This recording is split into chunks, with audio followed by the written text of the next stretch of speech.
The days after the holidays in Chicago always carried a specific gloom, a damp gray thaw where the lingering scent of pine from the discarded Christmas tree mingled with the city's slush. Outside on the street, people were finally taking down their festive lights, but inside our condo, a storm was just beginning to brew.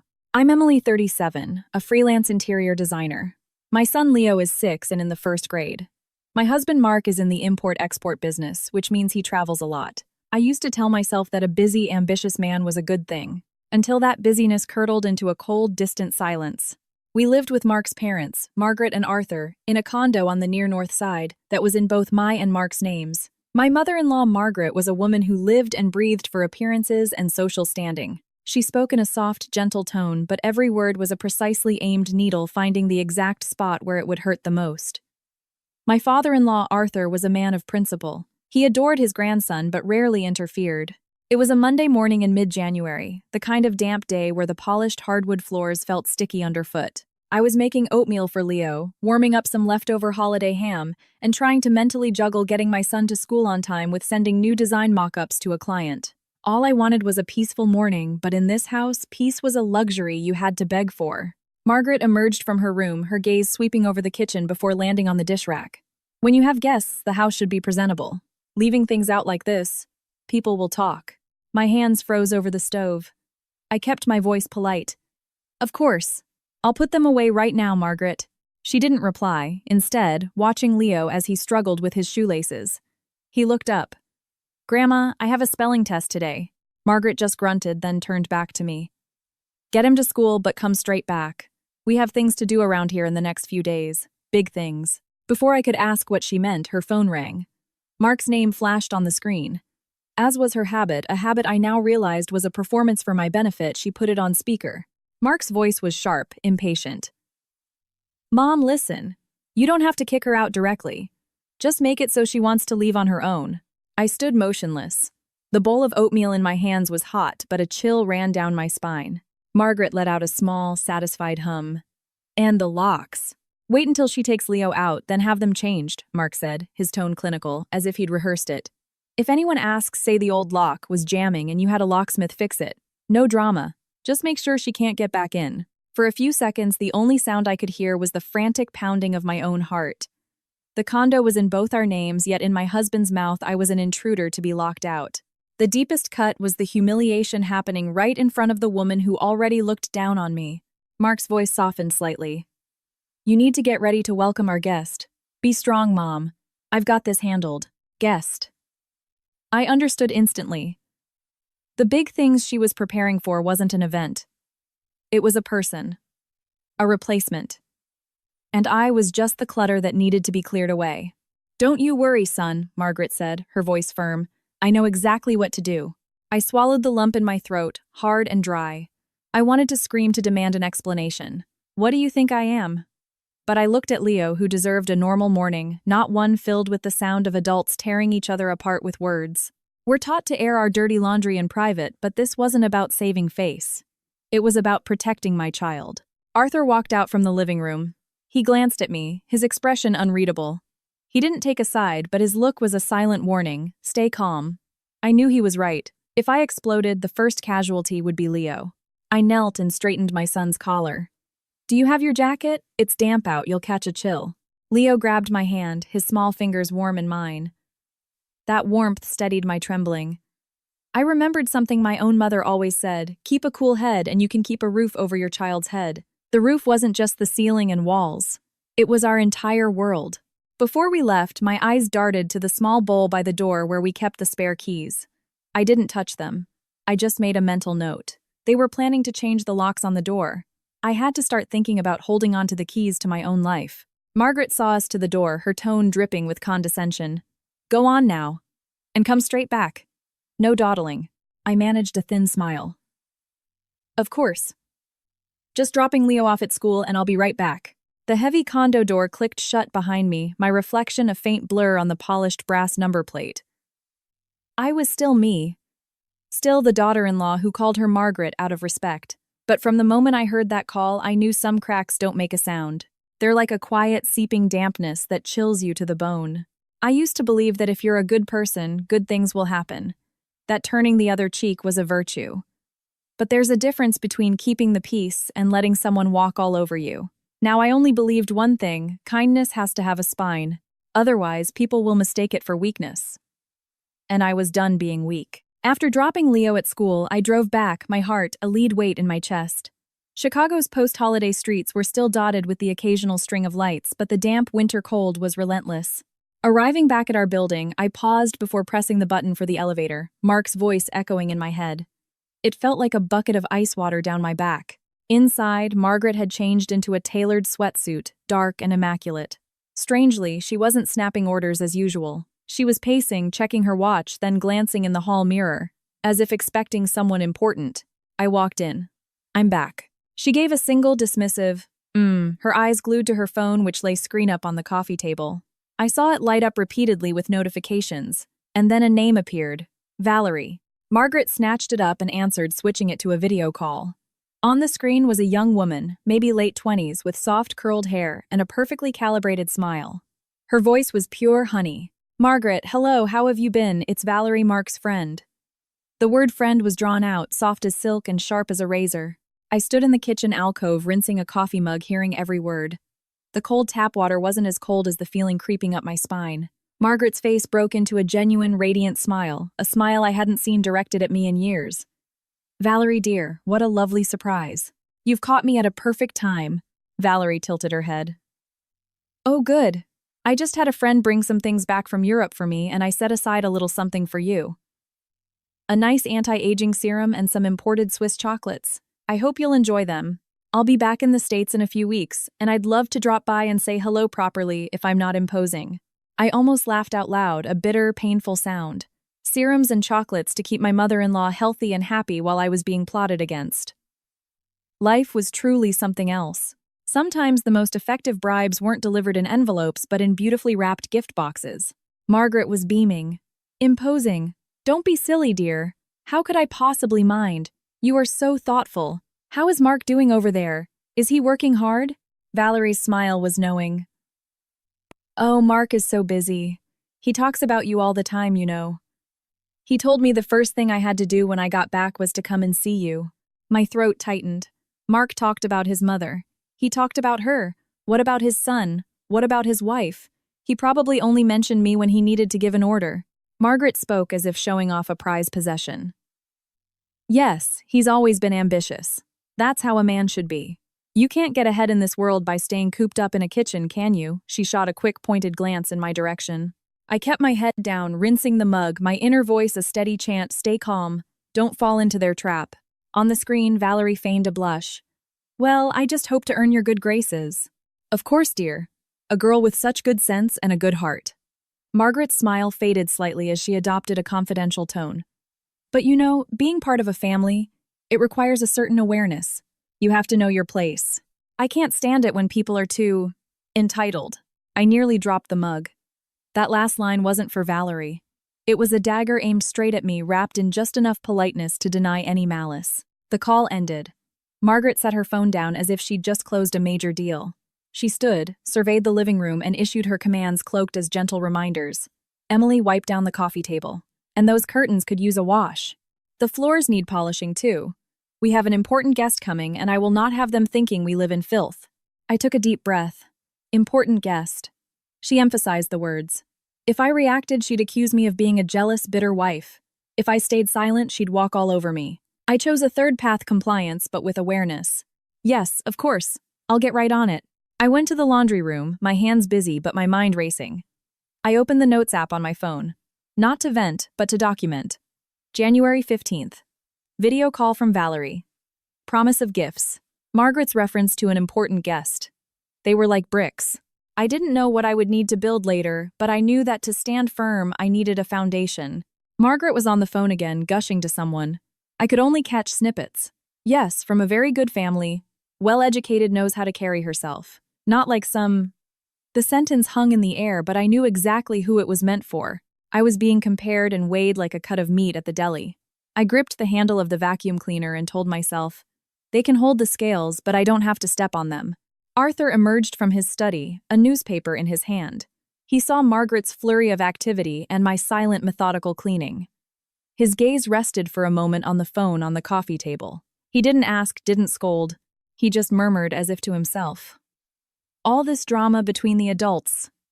It's the boy who suffers. I looked up. He met my eyes for a split second before turning away. In that 1 second, I knew. He wasn't blind to what was happening. He was just choosing to stand on the sidelines, not wanting to make things worse, but not completely ignorant either. As evening fell, the damp air fogged the windows. I finished with the curtains, hanging them to dry in the spare bathroom. Margaret walked by, nodding in approval. See, when you're cooperative, you can stay. I looked at her, and a strange calm settled over me. Stay. So this wasn't my home anymore. It was a place where my presence was subject to review. I remembered the old saying, a bird in the hand is worth two in the bush. But for a bird to choose its bush, it first needs to have wings. That night, I ate dinner with my in-laws as if nothing had happened. But I was no longer the woman who only knew how to bow her head. I was starting to see the full picture piece by piece. And once you see it, you can't pretend you're blind anymore. The next morning, I was up before my alarm. Not because I was diligent, but because in this house, sleeping in for 10 extra minutes was a punishable offense. The Chicago dampness was still there, the floor cold under my feet.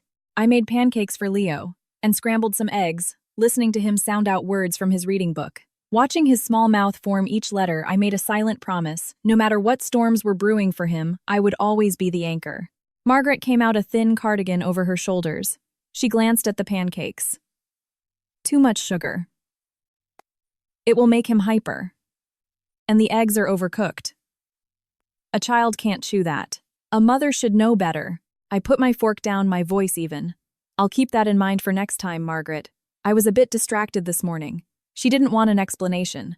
She wanted an admission of fault. It reinforced her authority. I understood that, so I didn't argue.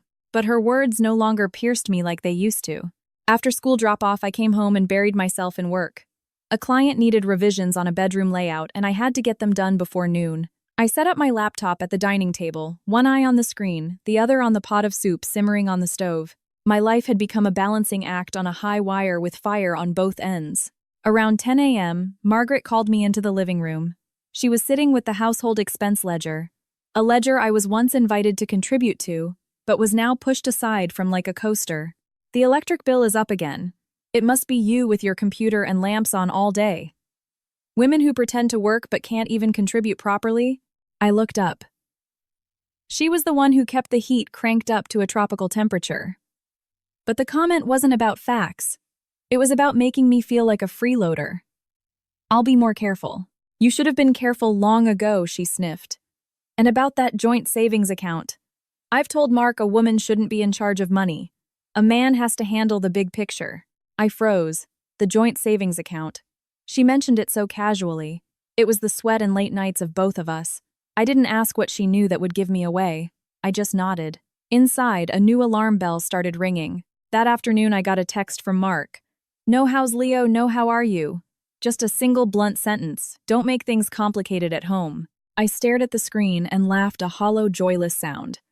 People only fear complications when they're hiding something that isn't simple. I didn't reply. I was learning the power of strategic silence. When I picked Leo up from school, he burst through the door beaming. Mommy, I got a star on my spelling test. I bent down to hug him, kissing his forehead. But from behind me, Margaret's voice cut through the moment like a shard of glass. A star is nice, but you need to learn manners. You walked in without saying hello to anyone. That's rude. Leo flinched. Sorry, Grandma. Hi, Grandma. He looked at me, his eyes asking, what did I do wrong? My heart ached. I led him to his room to change. I wouldn't teach him to talk back to his elders, but I would teach him to be kind to himself. You did the right thing by saying hello, I whispered, but you did nothing wrong by being happy. It's okay to be happy as long as you're not disrespectful. Leo nodded, then asked in a small voice, Mommy, why is Grandma always mad at you? The innocent question was like a stone dropped into the still water of my soul. I sat down next to him, choosing my words carefully. Grandma is just very direct. We have different ways of seeing things, and that can be difficult. But I love you, so I try my best. He wrapped his arms around my neck. I love you, Mommy. I turned my head, hiding the tears welling in my eyes. A child's love, it can make a woman feel both invincible and incredibly fragile. Later that evening, as I was getting Leo's cough syrup from the medicine cabinet, I saw Arthur tidying the shelves. Without looking at me, he nudged the small bottle forward. The boy's been coughing. This damp weather does it. His voice was low. Give him the proper dose. Thank you, Arthur, I said. He paused, then added, still not making eye contact. Whatever is happening, think of the boy first. My eyes stung. He didn't ask what was wrong. He didn't tell me not to make a scene. He just reminded me of my anchor, the one thing that would keep me from being swept away by my own anger. That night, when everyone was asleep, I sat alone at the dining table and opened my banking app. I wasn't searching with panic anymore. I was searching with cold, clear purpose. I scrolled through the transaction history. There were withdrawals small enough to go unnoticed individually, but regular, methodical. It was like someone drawing blood one drop at a time so the victim wouldn't faint. I closed the app and put the phone down. The only sound was the hum of the refrigerator. They were using time to wear me down to erode my dignity, my rights as a wife, and my claim to the home that bore my name. But if water can wear away stone, stone can also dam a river. It just has to be in the right place. I went into Leo's room and watched him sleep, his hand still clutching a green crayon. I pulled the blanket over him and turned off the light. In the darkness, I was no longer praying for a peace that depended on others' mercy. I was praying for the clarity to walk the path I needed to walk, with my head held high. The following weekend, Margaret hosted her annual post-holiday brunch, a tradition she claimed was for good luck. I knew it was really an opportunity for her to hold court and, if possible, teach her daughter-in-law a lesson in humility. She sent me to the market early with a demanding list. The salmon had to be wild-caught, the asparagus pencil-thin, the sourdough from a specific bakery.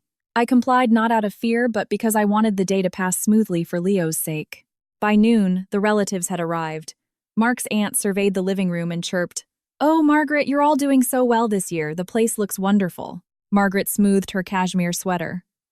"Oh, it's all thanks to Mark. He works so hard. That's what a real man does." Then she turned to me, her words a sprinkle of salt on an open wound.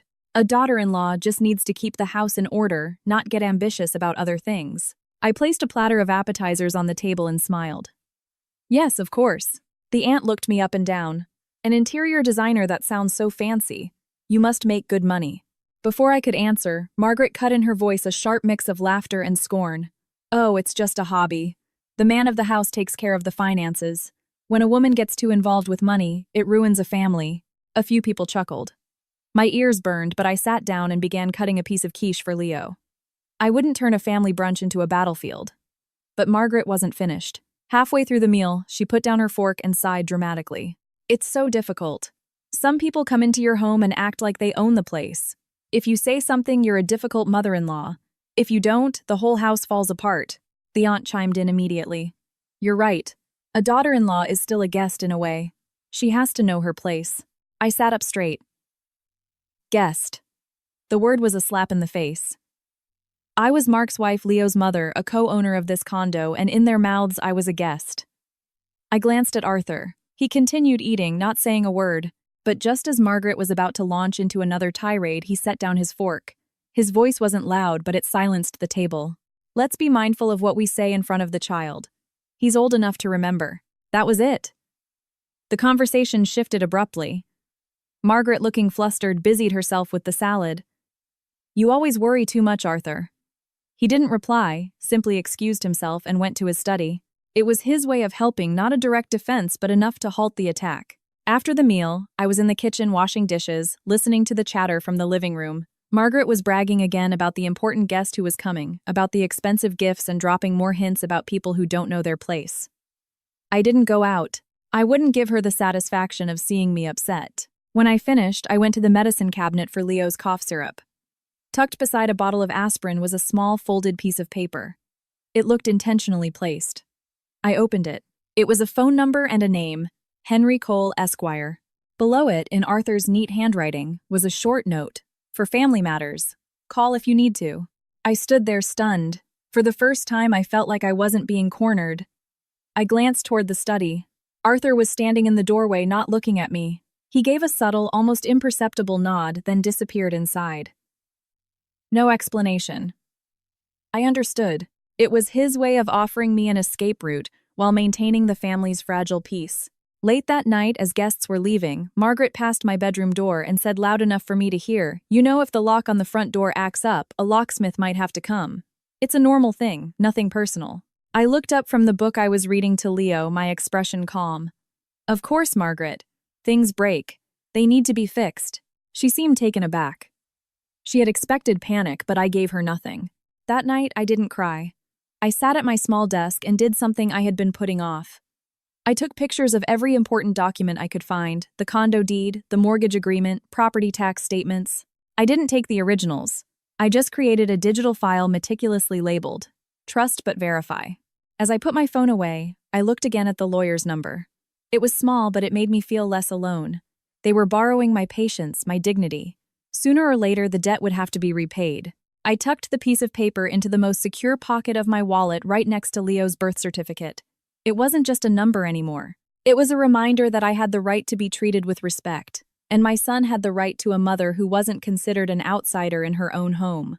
I spent most of that night awake, not crying, but with a strange, sharp clarity. My father-in-law hadn't given me that number to start a war, but to ensure I wouldn't be a casualty in one. The next morning, I took Leo to school earlier than usual. On the way, I listened to him chatter about his day, my mind racing. I needed to know, was I being paranoid or was I being played? Back at the condo, Margaret was trimming herbs on the balcony. She saw me and asked not about Leo but about dinner. "Make a stew tonight, something hearty."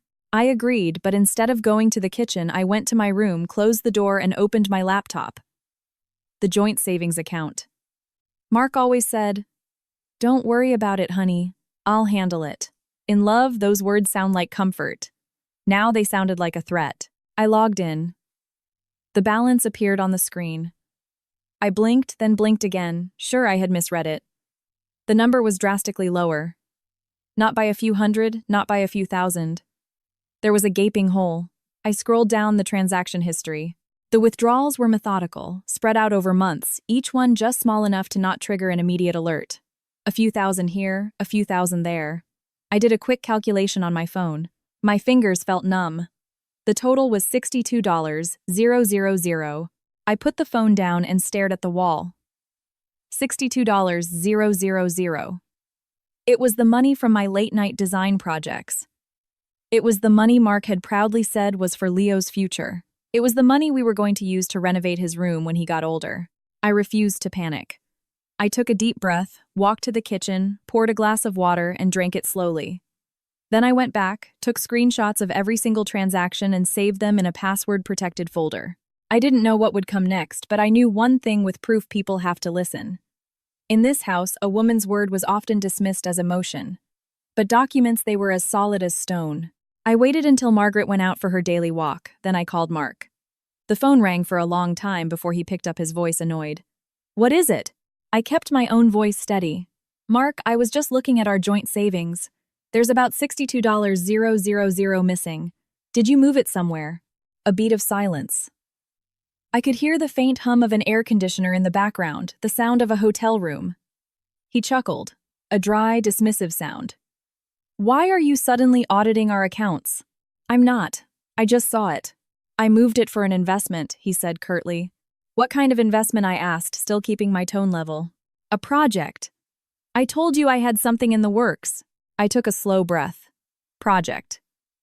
It was his go-to word, a lid to slam shut on any conversation he didn't want to have.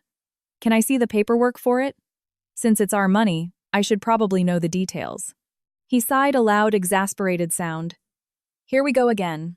Do I need your permission to use money I earned?" Money I earned. The words were a knife erasing all my contributions, all my late nights, erasing the very meaning of the word joint. I didn't raise my voice. I just said slowly, "It's our savings, Mark. I have a right to know." He switched tactics, his voice softening into a patronizing drawl. "Look, honey, just trust me, okay? I'm in the middle of things here. Don't turn this into a big drama. If Mom hears you questioning me, she'll think you don't respect me." I had to stop myself from laughing. He wasn't answering the question. He was hiding behind his mother. It was his classic move, preying on my fear of being labeled a difficult, disrespectful wife. But not this time. "This isn't about your mother," I said, my voice quiet but firm. "I'm just asking you a simple question. Where's the money?" He was silent for a moment, then his voice turned cold. "It's where I can manage it. You just focus on taking care of Leo. Stay out of the business side of things. I didn't argue. I let a few seconds pass as if I were considering his words. In reality, I was mentally recording them. Stay out of it. The words were a door, slamming in my face. My final sentence was polite. Okay. When you have a moment, just send me the documents. Then I hung up. I sat in silence for a long time. It hurt, of course. It hurt to be treated like a stranger in my own marriage. But this pain was different. It wasn't making me crumble. It was making me see. Just then, the front door opened. Margaret came in, setting down her shopping bags. There you are. Stop playing on your phone all day. A house doesn't clean itself. I looked at her, my expression placid. I was just finishing up some work. She sniffed. This family has rules. A woman who can manage a kitchen is doing well enough. Leave the finances to the men. And there it was, the family mantra. It wasn't just Mark who saw me as small. His mother needed me to be small so I would be easy to control. I went to the kitchen and started making the stew she'd asked for. My hands were on autopilot, but my mind had reached a clear, unshakable decision. I would not ask about the money with tears anymore. I would find the answers with documents, with procedure, with things that could not be argued away. When I picked Leo up that afternoon, he ran to me excited to show me a drawing he'd made. I hugged him, the warmth of his small body, a shield against the coldness I felt inside. I told myself money can be lost, pride can be wounded, but my son would not have a mother who falls apart. That night after Leo was asleep, I took out the lawyer's number again. I didn't call. I just looked at it for a long moment, then put it away. My first step had to be a sure one. To catch a tiger, you have to go into its den. But you don't go in empty-handed. You bring a light. I didn't call Mark back that night. I knew that when someone else holds all the cards, the more you grab, the more you risk getting cut. I chose to feign ignorance. The next morning, it was business as usual, school drop-off, a stop at the grocery store, the small routines that kept Leo's world stable. But my mind was different. I was listening to Mark with a new filter. Every word he said I examined. There was no more self-doubt, no more maybe I'm overreacting. That afternoon, Mark called again. His tone was casual, almost playful. Hey, you're not still mad, are you? I kept my voice neutral. I'm not mad, Mark. I just think when it comes to our joint finances, we both need to be in the loop. He scoffed. Joint finances? You sound like an accountant. We're a married couple, not a business. I didn't take the bait. I asked directly. Which dates did you make the withdrawals? Who did you transfer the money to? Is there a contract? There was a short, sharp silence. Then his voice hardened. Are you investigating me? I'm asking you, my husband, a question. I have a right to ask. Right, what right? He snapped. You're at home with Leo. I'm the one out here making the money. If I need to move capital, I move it. You're at home with Leo. The phrase hung in the air, a casual dismissal of everything I did, as if raising a human being was a vacation. I held back my anger. I work too, Mark, and I contribute. Let's not turn my work into an excuse to disrespect me. He paused, then sighed. Look, I'm tired. I don't want to fight. Can't you just trust me on this one? This was his signature move. Cornered by facts, he'd retreat to feelings. If I pushed, I was the untrusting wife. It was a cleverly laid trap. I answered slowly. Trust is earned through transparency, Mark. Blind trust is just setting yourself up to get hurt. He let out a frustrated breath. You know you never think about how this makes me feel. I'm trying to close a deal, and you're interrogating me. You could make me lose focus. I said something I'd never dared to say before. Are you worried about losing focus, or are you worried about being found out? The line went dead quiet. What did you just say to me? He growled. Who taught you to be so suspicious? I knew he was trying to shift the argument to my tone, my attitude, anything to avoid the actual question. I brought it right back. Where is the money? Just answer that one question. I told you it's an investment, he yelled. I have a contact. What do you know about it? What investment? What contact? What's their name? Where's the paperwork? My voice remained level. He lost it. Emily, that's enough. If you want to live peacefully, you'll do as I say. Stop making a mountain out of a molehill. Live peacefully. I shuddered. His idea of peace wasn't tranquility. It was my silence. He immediately brought his mother into it, as I knew he would. Do you want Mom to hate you even more? If she hears about this, she'll say you're out of control. You want to deal with that. A small, humorless smile touched my lips. I was talking to a man who was using every tool in his arsenal to make me back down. Her opinion doesn't make the money reappear, Mark. Don't use her to dodge the question. He fell silent, then his voice changed again, becoming soft and placating. Listen to me. I'm doing this for Leo's future. The money is for him. If you keep distracting me, I could mess up the deal. Then who loses? This was his most powerful weapon, our son. I admit my resolve wavered. But I also knew that if I let him use Leo as a shield for his deceptions, Leo would ultimately pay the price. If you're doing it for our son, you'll be transparent, I said. Leo doesn't need a father who is a smooth talker. He needs one who is honest. He let out a short, cold laugh. Listen to you with all your morals. Look, I don't have time for this. The bottom line is, drop it. I've got it handled. I didn't argue further. I just said one final thing. If you won't answer me, I will find my own way to protect my sons and my interests. Is that a threat? He snarled. No, I replied calmly. It's a heads up, so you won't be surprised. I ended the call.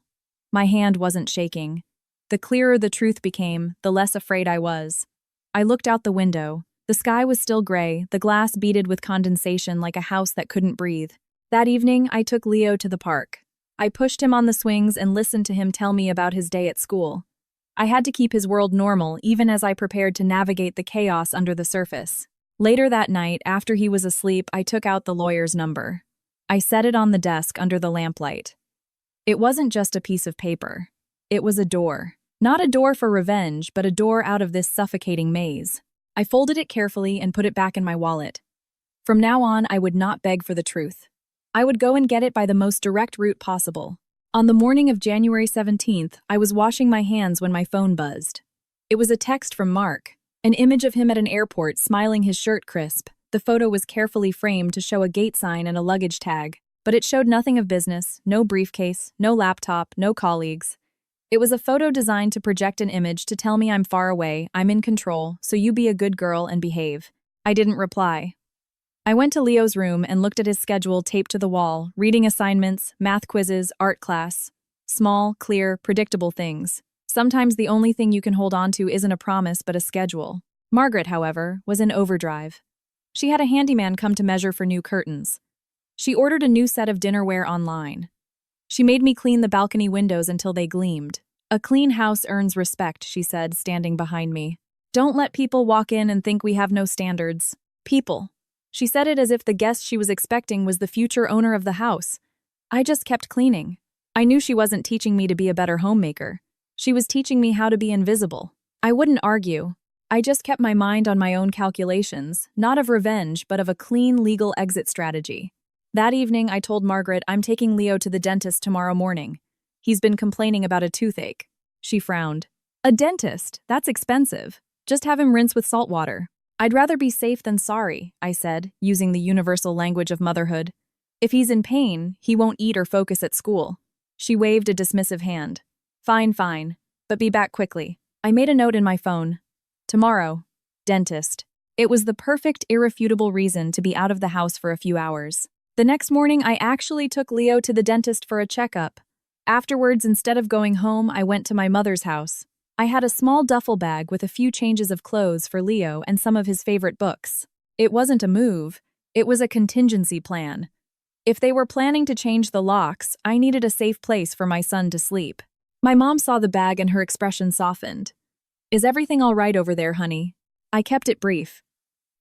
I'm just being cautious, Mom. Things are complicated. I don't want Leo to be affected. She sighed and hugged me. Just take care of yourself. And that little boy. I got Leo back to the condo before Margaret left for her errands just as I'd promised. I needed her to believe everything was normal. In a game of chess, the biggest mistakes aren't made by moving the wrong piece, but by revealing your strategy too early. That night after Leo was asleep, I finally looked up the number of Mark's close friend David. I waited until a reasonable hour, then called. David, it's Emily. He sounded hesitant. Oh, hey, Emily. What's up? I got straight to the point. I need to ask you something. Mark mentioned he's working on a big investment project. He said he had to pull a lot of our savings for it. Do you know anything about it? There was a long, uncomfortable silence on the other end of the line. That silence told me everything. David, he sighed heavily. Emily, there's no project. The words hit me like a physical blow. Are you sure? I'm sure, he said, his voice low with guilt. He's not on a business trip. He's with someone else. My ears started to ring. With someone else. I asked, my voice barely a whisper. Is it a woman named Valerie? His silence was the answer. Yeah, he finally said. It's Valerie. He's been introducing her to people over there. Talking about starting fresh. I closed my eyes. Starting fresh. And what was I? The old life that needed to be discarded. Wait until she takes Leo out, then change the locks. Does his mother know? I asked, my voice flat. David sighed again. I think so. Mark said his mom really likes her. He told us he was just waiting for the right time to clear the deck. I let out a small, choked laugh. I thanked David politely, my voice so controlled it scared me. Then I hung up. I went into the bathroom and splashed cold water on my face. I looked at myself in the mirror. My eyes were red, but I wasn't crying. I thought about the Valentine's Day that had just passed. While others were posting photos of flowers and romantic dinners, I was worrying about whether Leo had a warm enough coat and what to make for my in-laws' dinner. Then a thought clear as a bell cut through the pain. I cannot fall apart now. Falling apart was losing, and losing wasn't just about Mark. It was about surrendering to the people who were waiting for me to simply vanish. I walked back to my desk, took out my phone, and texted the lawyer, Henry Cole. The message was short and professional. Mr. Cole, my name is Emily. I need to schedule a consultation regarding joint marital assets and child custody. I have bank statements and a timeline of events. Please let me know your availability. After I hit send, I exhaled a long, slow breath. I felt lighter, not because the pain was gone, but because I finally had a path. I wasn't just standing in the middle of a storm waiting to be struck. I was going to walk out of it. The next morning, I met Henry Cole at a quiet coffee shop near his office. He was a man in his 40s with a direct but calm demeanor. Tell me everything, he said. Start from the beginning chronologically. I laid it all out, the overheard phone call, the drained bank account, the confirmation of the affair, my mother-in-law's behavior.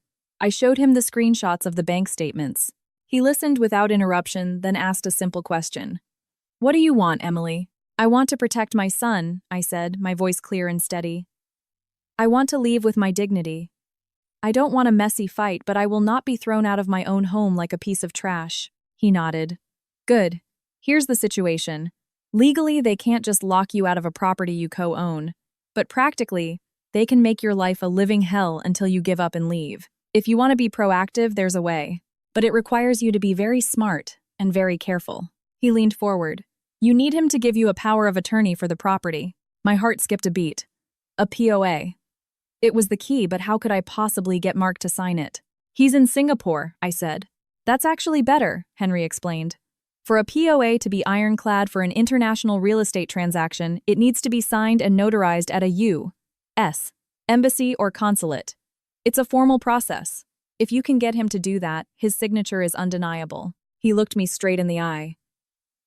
Can you get him to sign it voluntarily? No threats, no coercion. A plan began to form in my mind, born of years of knowing Mark's weaknesses, his greed, his ego, and his laziness when it came to reading fine print. I think I can, I said. He thinks I still trust him. He's arrogant. Then you need to play a role, Henry advised. But remember, every communication from now on should be documented. Be calm, be rational. The more stable you appear, the stronger your case for custody will be. If they do change the locks, do not try to break in. Call a witness, a neighbor, the condo board president, and the police for a civil standby. Record everything. Your composure is your greatest weapon. I left his office with a clear 4-step plan in my mind and a newfound sense of purpose. I was no longer a victim. I was a strategist. That night, I waited until around 9:30 p.m. when I knew Mark would be relaxed in his hotel room, probably a little tired. I video called him. He answered, a smirk on his face. Well, well. To what do I owe the pleasure, miss me? I put on my best performance. My voice was soft, a little hesitant.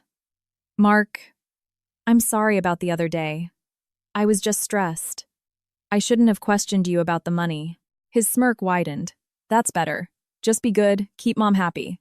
I will, I said, looking directly into the camera. But I'm calling because something amazing has come up. I have an opportunity to design the interiors for a new penthouse downtown. It's a huge project, but the client is very corporate and they need my business to show proof of financial stability before they'll sign the contract. I saw a flicker of interest in his eyes. Greed, financial stability. What does that mean? I had my lines rehearsed. They need to see that I have enough assets to handle the initial procurement of materials. I talked to a guy at the bank and he said the easiest way is to use our condo as collateral for a line of credit application. But since you're a co-owner and you're overseas, he said, I'd need a specific power of attorney from you just to sign the bank paperwork. Otherwise, they'd have to contact you for every little signature, and I know how busy you are. I saw him weighing it. I pressed on, appealing to his ego. Mark, this could be huge for us. The money would be great, but think of the prestige. It would look so good for you, too. I don't want to just be a wife who spends your money. I want to be a partner you can be proud of. That did it. His expression softened. Who's the client? It's a private investment group, very discreet, but they need the paperwork filed by the end of next week or they'll go with another firm. He grumbled about paperwork, but I could tell he was hooked. I don't like complicated legal stuff. Me neither, I said, sounding relieved.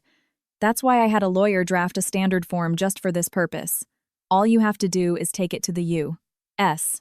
consulate over there, sign it in front of them, and have them notarize it. Then you can just FedEx it back to me. One and done. I added a crucial detail. It was Arthur's recommendation, a lawyer he knows for family matters. Mentioning his father gave the story a layer of credibility he wouldn't question. He hesitated for a few more seconds, then caved. Fine. Send me the file. But listen, don't let Mom find out about this. She'll just complicate things. Of course, I said, the perfect obedient wife. And Mark, I won't ask about the savings again. I trust you. The words tasted like ash, but my face showed nothing but support. I hung up and immediately contacted Henry. He drafted a POA that was ironclad, its language-specific full authority to sign any and all documents related to the sale of the property, including, but not limited to, the listing agreement, purchase, contract closing documents, and to receive all proceeds from said sale. I sent the file to Mark with clear instructions. For 2 days, I heard nothing. Then, on the third afternoon, he called, annoyed. I'm at the consulate. There's a line. I kept my voice light. Oh, I'm so sorry, honey. Just a little longer. The bank is being really strict about the notarization. Yeah, I know, he grumbled. I'll sign the stupid thing. He was too lazy and too arrogant to read the fine print. That night, he sent me a photo of FedEx envelope. The caption read, It's done. The 2 days I waited for that envelope were the longest of my life. When the courier handed it to me, my hands were shaking. I took it to my room, locked the door, and opened it. There it was, Mark's signature next to a crisp official seal from the U.S. consulate. I had my key. I immediately contacted a realtor. Henry had recommended a discreet professional named Tim. I showed him a copy of the POA. This is solid, he said. What's your timeline? I need it done, I said, cleanly and quietly. We found a buyer within a week, a cash offer from a couple looking to close quickly. I orchestrated the showings while Leo was at a new art class near my mother's house, and while Margaret was out for her walks or social calls. I began moving our most important belongings, photos, documents, Leo's favorite toys, to a small storage unit, one box at a time. I signed the closing documents a week later. The money from the sale was wired directly into a new bank account that was solely in my name. The final step was the handover. The day of, I sent Leo to my mother's. I arrived at the condo with Tim, the new owners, and as Henry had advised the president of our condo association to act as a neutral witness. Margaret was there, her face a mask of disbelief and rage. What is the meaning of this? Who are these people? I stood tall, my voice even. They are the new owners of the condo, Margaret. The sale is complete. She shrieked a raw, ugly sound. You thief! You tricked my son. You stole his home. She lunged for the keys, but I just stepped back. The property was sold legally, I said calmly. Mark gave me full power of attorney to do so. Here's the paperwork. She didn't look. She just screamed insults. At that moment, my phone rang. It was Mark, his voice, a frantic roar from thousands of miles away. Emily, what have you done? I'm getting on the next flight. You can't do this. It's already done, Mark, I said, my voice cold as ice. You wanted to clear the deck. I've just done it for you. Direct any further communication to my lawyer. I hung up. Arthur appeared from his study. He looked at the chaos, then at me. There was no anger in his eyes, only a deep, weary sadness. He walked over to Margaret and placed a hand on her shoulder. "It's over, Margaret. Let's pack our things." Mark did fly back. He stormed into law offices and real estate agencies, threatening lawsuits. But the paperwork was flawless. The sale was legal and irreversible.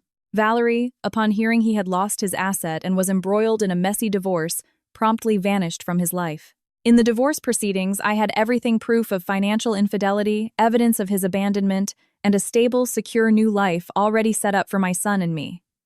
I was granted full custody. Months later, on a surprisingly sunny Valentine's Day, I picked Leo up from school. He ran into my arms, laughing, his world safe and bright. Across the street, I saw Mark. He was standing there watching us. He looked smaller, deflated. The arrogance was gone. He held my gaze for a moment, then turned and walked away. A man who had learned too late that some things once broken can never be bought back. I held my son's hand and walked toward our new, smaller, but infinitely more peaceful home. I didn't look back. Not out of anger, but out of a profound sense of release. Some people say patience is a virtue. They're right.